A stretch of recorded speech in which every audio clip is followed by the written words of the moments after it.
Bon, petite introduction, pourquoi cet instrument est assez peu connu, effectivement, il n'y en a pas énormément vendu, je pense, par un peu.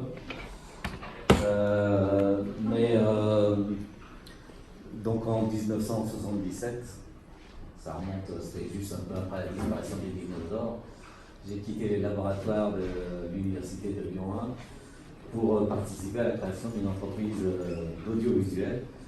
À l'époque, c'était la projection diapositive. Et dans le cadre de cette activité, on a commencé par acheter un premier Apple II pour piloter les, comme vous le faites ici, pour piloter les carousels et pour faire des projections multi-écrans. Et une fois qu'on a eu l'Apple II, on a un graphiste dans l'équipe qui a commencé à publier, à faire des petites images avec un joystick, etc. Et puis l'idée nous est venue d'investir donc, dans un appareil un peu plus professionnel. Voilà comment cette tablette graphique est arrivée jusqu'ici, en passant une trentaine d'années dans ma cave, dans un carton bien protégé. Pardon? C'est l'original. Ah oui, c'est une vraie Apple, hein, il n'y a pas de mystère là-dessus. Qui a 30 ans enfermé. Voilà, un peu plus. Sans se plaindre. En tous les cas, je n'entendais pas parce qu'elle était dans la carte. Il marche encore. Voilà. Et c'est vrai que ça peut surprendre, mais à l'époque, il y avait quand même pas mal de petites possibilités avec cette tablette. Donc c'est vrai que si on branche, Ça marche. évidemment, comme d'habitude, quand on fait une démo, ça ne marche pas. À moins que. Il y a raté la lettre. Oui, on va peut-être relancer les embrèques. Ah, déjà, c'est bon. Où et comment? Il y a une carte? Alors voilà, on va commencer peut-être par là. Attends. Bon, je fais ça un peu de façon hard, mais effectivement, le système est composé de 3 éléments. Une carte électronique, effectivement, la tablette en elle-même et un stylo, qui n'est composé que d'un contact. C'est zéro. Cette période, c'est innovant, non? Ça n'existait pas, ça. Pardon? 78. En 78, c'est vraiment le premier genre de choses comme ça qui existait. Celle-ci, on a dû l'acheter en 81 ou 82. D'accord. Donc oui, on était au tout début de l'image numérique. Oui, il n'y avait pas de logiciel de dessin ailleurs. Non, enfin, je n'ai pas la connaissance. En tous les cas, c'est vrai que c'est ce qui nous permettait de faire du titrage. Voilà, c'est pour ça qu'on avait commencé à acheter des logiciels d'abord, et puis après la tablette graphique pour aller un peu plus loin que simplement du sous-titrage, pour dessiner les logos de nos clients, pour passer des heures là-dessus. Ce qui est simplement l'intérêt, c'est qu'effectivement, avec cette tablette, on pouvait reproduire des logos, faire des choses comme ça. On va faire une petite démonstration assez rapide. Blazing Panel, on choisit ses. Alors ici, on ne travaille pas comme avec une souris, même si parfois j'ai tendance à vouloir travailler comme on travaille avec la souris. Mais non, c'est bien une tablette graphique et on pointe bien sur la surface de la tablette. Donc on peut soit utiliser des formes comme ça. Voilà. Voilà. C'est conceptuel, c'est pas grave. Voilà. Ils sont identiques. Là, hein, je refais un dessin que j'ai essayé de m'entraîner tout à l'heure. Mais voilà, l'idée c'était de faire avec ce système-là quelque chose qui vous rappellera. C'est bien les dire, je trouve que c'est un peu vulgaire. Les poils. Non. Couper au montage. Ah ouais. Je mettrais une petite musique douce.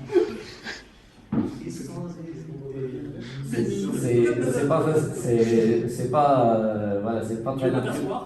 c'est pas naturel parce que la tablette est pas droite par rapport à moi, et donc j'arrive pas à dessiner correctement. Est-ce qu'on peut changer de couleur? Oui, on va changer de couleur tout à l'heure, mais vous allez comprendre En fait, tu veux pourquoi. remplir le truc au-dessus, c'est ça? Ouais, parce que vous C'est allez. pas un truc film, tu peux pas juste faire un trait qui est rempli. Et ça, c'est super technique. Mais laissez l'artiste. Ouais, c'est juste pour faire un petit truc qui va vous rappeler quelque chose. Enfin, pas du box. Ah, c'est une pomme. Ah, c'est une pomme. Ouais, c'est trop ça. Comment j'ai trouvé? Voilà, après, effectivement,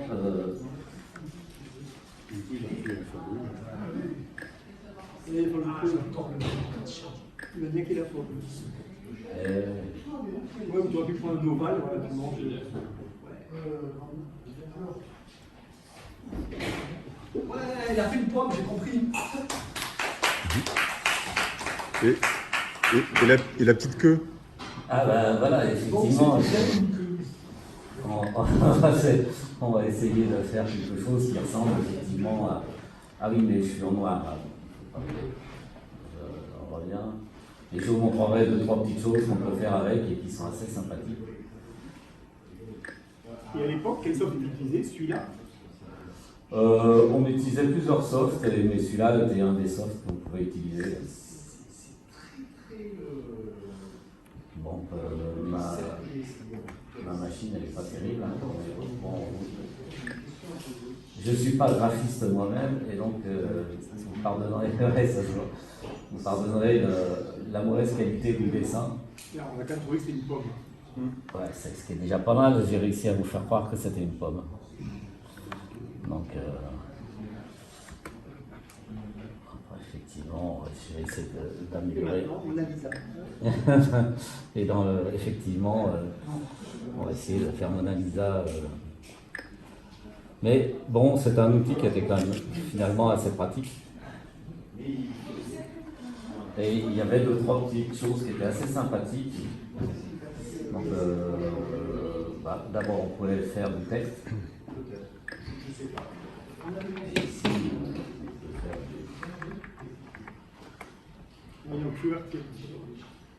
ah oui.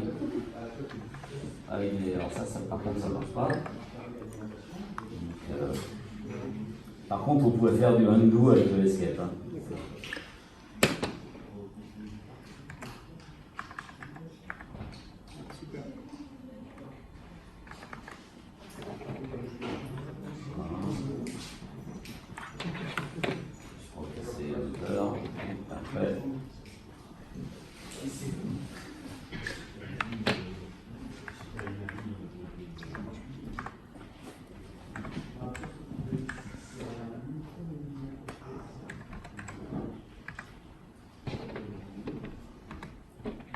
Voilà, ça permet de faire des petites choses comme ça. Et donc assez rapidement, vous imaginez entre les mains d'un vrai graphiste, on arrive à faire des choses qui sont quand même un peu sympathiques. Plus que... Bon, j'aurais pu rajouter un piano, etc. Mais... Vas-y, c'est légère, c'est Une poule. Ouais, le voilà. tracteur, la poule, vas-y. Voilà, je vais plutôt mettre un petit personnage que je peux mettre où je veux ici. Voilà.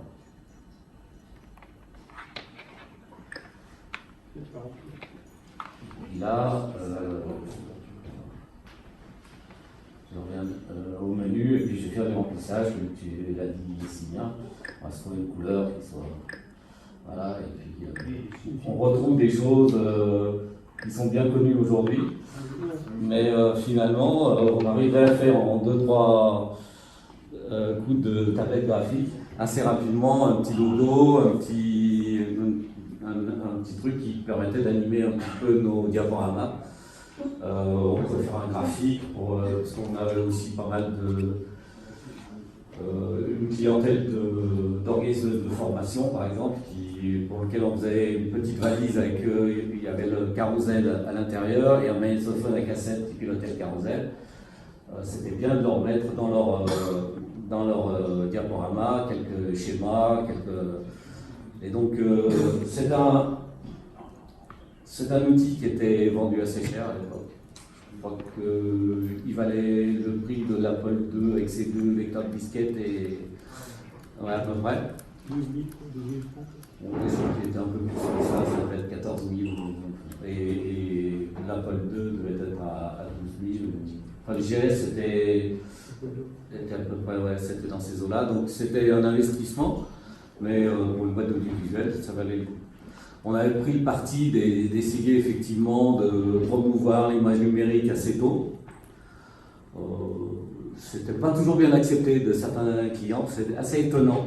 On a eu des clients qui ont été complètement rébarbatifs à ce mode d'image. On utilisait beaucoup d'analogiques à l'époque, à la place. Comment vous faisiez des choses de l'ordre de ce qu'on faisait pour les trucages dans les films, avec des superpositions? Oui, on faisait des choses comme ça. Il faut savoir que l'équipe s'est montée à la base, c'est un ami photographe qui a déclenché l'aventure.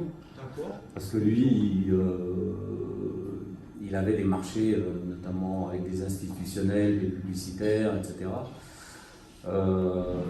Donc on a monté cette entreprise à 4 associés et j'en ai pris la gérance la deuxième année. J'ai gardé ça pendant 10 ans.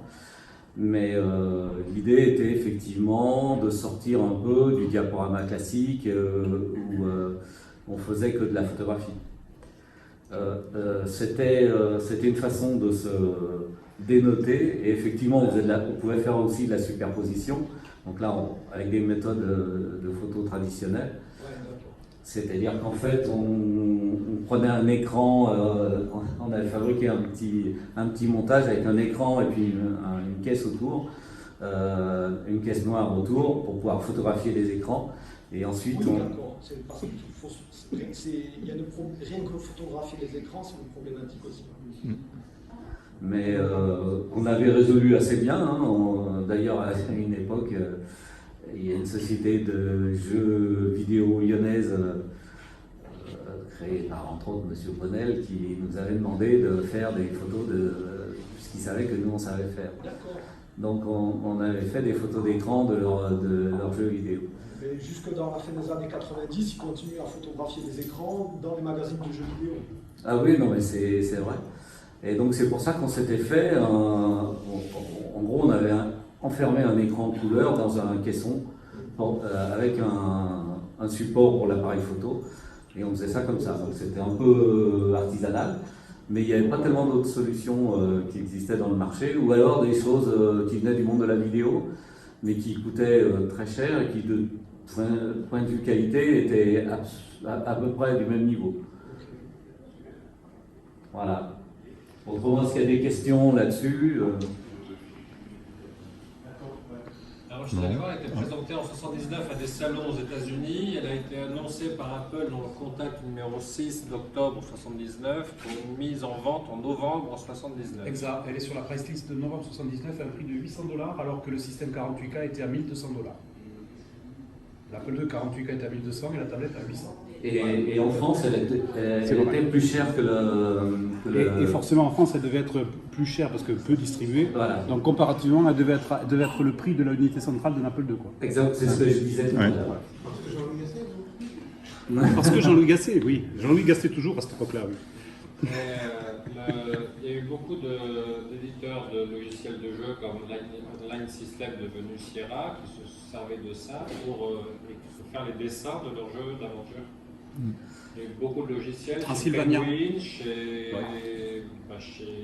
Sierra également, de logiciels exploitant les capacités de la tablette graphique, dont ceux d'Apple aussi, qui sont pas mal également. Et c'est vrai que pour l'anecdote, le graphiste qui travaillait chez nous, il faisait d'abord les dessins, il dessinait d'abord son dessin à la main, et après il le reprenait à la tablette graphique, il le redessinait à la tablette graphique. Le calqué. Il le décalquait à la tablette graphique. Parce que c'était tellement inhabituel. J'en connais qui font encore ça maintenant. Voilà.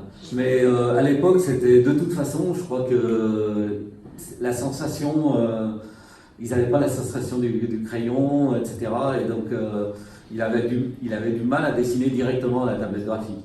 Moins que moi, mais quand même, il était quand même pas si habile que ça. Et donc, parfois même, c'est un autre membre de l'équipe qui faisait le décalque. Ouais. J'ai une question sur le logiciel. Est-ce qu'il y a une fonction undo? Oui, c'est la touche escape. D'accord. Donc là, je présente Blazen Draw parce que c'est effectivement. Non, c'est pas Blazen Draw, c'est Blazing Paddle. On aurait pu. Blazen Draw est un peu moins performant que Blazing Paddle. Je peux le montrer si ça intéresse quelqu'un, mais. Ou je peux le montrer en privé quand j'aurai remonté le système sur le bureau à l'entrée. Et ça fonctionne avec GS Paint? Non. Je crois pas. Non, ça c'est un peu de. Ah, ça va plus, mais c'est pas reconnu. En fait, ce qu'il faut savoir, c'est que la tablette quand même contient des touches de fonction qui sont exploitées ou pas par les différents logiciels, là, qui ne sont pas par Blazing Paddle, et qu'on peut faire un certain nombre de. Sur le activer un certain nombre de features, voilà. C'est assez puissant comme tablette. Oui. On pouvait d'ailleurs la programmer pour l'utiliser dans nos propres logiciels. Le logiciel qui était livré avec la tablette graphique, mais qui possédait peu de fonctions, fonctionnait effectivement avec les touches de fonction qu'on voit sur la ligne du haut. Et donc ça servait en même temps de touche de fonction. Et on pouvait intégrer ça dans son propre logiciel. Nous, on n'en avait pas franchement énormément besoin, puisque nous, on développait surtout du... Oui. Question, je vois qu'il y a des subdivisions sur la tablette. C'est des centimètres ou des inches? C'est une très bonne question. Je ne me suis jamais trop posé la question, mais là, normalement, ça ressemble plus à des centimètres qu'à des centimètres. C'est une surface de numérisation de 11 par 11 pouces, soit 280 mm par 280 mm. On pourrait faire. Ça, c'est la surface complète, c'est pas le cas. C'est une très belle tablette.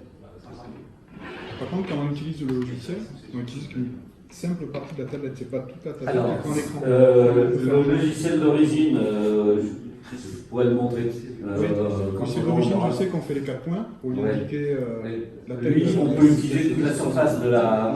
D'ailleurs, on utilisait plusieurs logiciels pour ça. On utilisait le logiciel d'origine pour parfois décalquer certains éléments. Parce qu'effectivement, on peut décalquer une plus grande surface. Et par contre, quand on travaillait sur Blazing Paddle, vous avez pu remarquer qu'il y a des petits traits dessinés au feutre sur la tablette. C'est notre graphiste qui s'était mis des points de repère pour justement faire ces décalques de ces dessins. Très bien. Mais c'est une des démonstrations de l'universalité de l'Apple II à l'époque. C'était un des rares ordinateurs dans lequel on pouvait faire autant de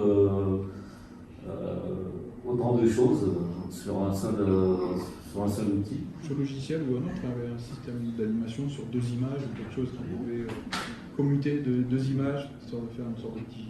On n'a jamais utilisé ça. On a utilisé un petit logiciel qui s'appelait TGS. Non, qui s'appelait... non, je me trompe. Non, mais c'est pas celui-là. On a essayé vers la fin de l'aventure de notre entreprise. On a commencé à essayer quelques petits logiciels. Il faut que je fouille encore dans ma coffre pour retrouver l'ensemble des logiciels, parce que j'ai encore quelques logiciels qui traînent ici et là. On utilisait aussi d'autres logiciels qui fonctionnaient sans tablette pour certains aspects, pour faire des shapes, pour faire des choses comme ça. Mais pour compléter justement la collection de shapes utilisables notamment sur ce logiciel. TGS existait, ça pouvait être graphique ou Agichar peut-être. Non, il y avait un autre logiciel pour faire des petites animations. Je ne sais pas, j'ai juste l'image du petit mémo qui fait. J'essaye de remémoriser la. Non, c'est sur GS. L'année prochaine, je vous ferai une démonstration. Il y avait The Graphic Solution, The Complete Graphic Systems de Penharski. C'est peut-être Complete Graphic System, mais. C'était les deux les plus utilisés. C'était la version tablette qui existait, ça peut être ça, ouais. C'est possible. Probablement le Complete Graphic System. Ouais, c'est possible. Et voilà, ça sera l'année prochaine, je vous ferai une petite démonstration de ça. J'ai retrouvé une partie et je pense que je retrouverai le reste aussi pour l'année prochaine. Ce qu'on avait acquis aussi un peu plus tard, c'était un digitaliseur. C'était une carte qui permettait de digitaliser une entrée vidéo. Tu te rappelles laquelle? Non, mais je vous donne rendez-vous l'année prochaine où je ferai une démo de la carte. Super. Accordé à une caméra vidéo Ouais, classique, ouais. c'est Ouais, CCTV, comme ça, ouais. dessus. La carte overlay, non, c'est pas celle-là? Non, c'est pas celle-là. Non, c'est pas une Il y avait, carte, c'était composé là aussi en deux parties. Il y avait une carte à l'intérieur et puis un petit boîtier qui sortait, Ça, c'est la micro-coille. Ouais, c'est ça. peut-être. Sinon, il y a l'advertiseur. Et avec une Il y entrée. en avait une qui s'appelait, je ne sais plus. Nautil. Nautil? Pardon, Jean-François? Ah, ST, Vision, oui, ça existe effectivement. Ouais, aussi. Ça ne me dit rien. Digitaliser, ça doit être sympa de pouvoir digitaliser une caméra. Ouais. Mais bon, la qualité, Oui, forcément, et c'était que noir et blanc. Mais ouais, mais c'était un petit outil qui permettait là aussi de faire de rentrer des petites animations supplémentaires, enfin de l'image supplémentaire. Ouais, en fait, c'était pour choper nos plaques de population pour nous verbaliser. C'est pas bien de s'inventer ça. On a beaucoup travaillé là-dessus. Non, on n'a pas du tout travaillé là-dessus. Mais non, c'était toujours essayer comme un peu toutes les entreprises, d'être un peu in de mouvement. Et est-ce qu'il y a des anecdotes avec la tablette graphique et les disquettes? Vous avez pu remarquer, je ne sais pas ceux qui ont. Voilà, maintenant elle est dessous. Mais vous avez vu que quand je range ma tablette, je mets une protection dessus. Et dessus, il y a un petit schéma avec une disquette et marqué ne pas poser de disquette sur la tablette. Parce qu'effectivement, c'est un très bon système pour effacer les disquettes. Et en revanche, il peut la frire. Ouverture C2. Non, pas. Alors, il me manque. Par contre, j'ai pas été tout à fait complet sur la composition de la tablette telle qu'elle était livrée. Il me manque une pièce qui doit être pareil dans un recoin de ma cave, et puis qui est lourde en plus. C'était une barre pour démagnétiser la tablette. Et c'est une barre d'acier, c'est un gros aimant, quoi. Donc c'est vrai qu'elle était un peu lourde. C'est parce qu'en fait, elle acquérait du magnétisme. Non. Oui. Même une fois débranchée, en fin de compte, elle continue à avoir. Voilà. C'est statique, j'imagine. Et bon, il fallait assez. Mais on l'a très peu utilisée, cette fameuse barre, elle est restée dans un coin. Et donc, quand l'aventure s'est terminée, effectivement, l'entreprise est en moins mauvais état que celle qui a été évoquée hier. Mais effectivement, sur le squelette, il ne restait plus beaucoup de viande. Et bon, chacun a récupéré quelques éléments de l'histoire. Et c'est ces souvenirs qui remontent aujourd'hui. Effectivement, pour moi, c'est aussi. Ça ramène l'image de mes collègues et de certaines discussions. Quand je parle de discussion, vous imaginez ce que ça pouvait être. Et puis, bon, d'une aventure et de pas mal de soirées passées à négocier certains contrats publicitaires dans les boîtes de nuit de la région lyonnaise. Et ouais, une époque où on s'habillait m'habillais avec des vêtements italiens et où j'avais voilà. Ça n'existait pas. Et voilà, c'était une époque de ma vie dont j'étais passé du monde des laboratoires de physique de l'université à un monde beaucoup plus fun dans tous les cas. Et bon, on n'appelait pas ça des startups à l'époque, mais c'était déjà l'esprit de la startup. Et voilà. Et quand ça s'est fini, je suis reparti dans une aventure à peu près similaire, mais là dans la machine spéciale pour l'industrie cosmétique avec deux autres amis. Qui n'étaient pas mal non plus, mais et où on a utilisé des Apple II. Et il y a longtemps, une machine qui a tourné chez L'Oréal à Monaco, qui était pilotée par un Apple II. Bon, après, on est devenu un peu plus sérieux, on a mis des vrais automates de chez Schneider ou de chez Siemens. Mais on a fait une machine qui était pilotée par l'Apple II parce que ça permettait aussi de faire du... Ça se trouvait encore pas trop dans le domaine des automatismes, mais ça permettait de faire des écrans avec de la commande, de la supervision. Et donc là aussi, on s'était un peu lâché. Je suis pas sûr que notre solution ait été super pertinente, mais on s'était bien lâché quand même. Voilà, est-ce qu'il y a d'autres questions sur... Ben écoutez, je vous remercie. Et merci à ceux qui ont suivi les 100 € pour essayer de nous fournir quelques images visibles. Mais ça fonctionne. Voilà. Bon, c'est vrai qu'on s'aperçoit des limites du HDMI avec un certain type de matériel. Et puis en plus, il y a des... Maintenant, il faut le débrancher, quoi.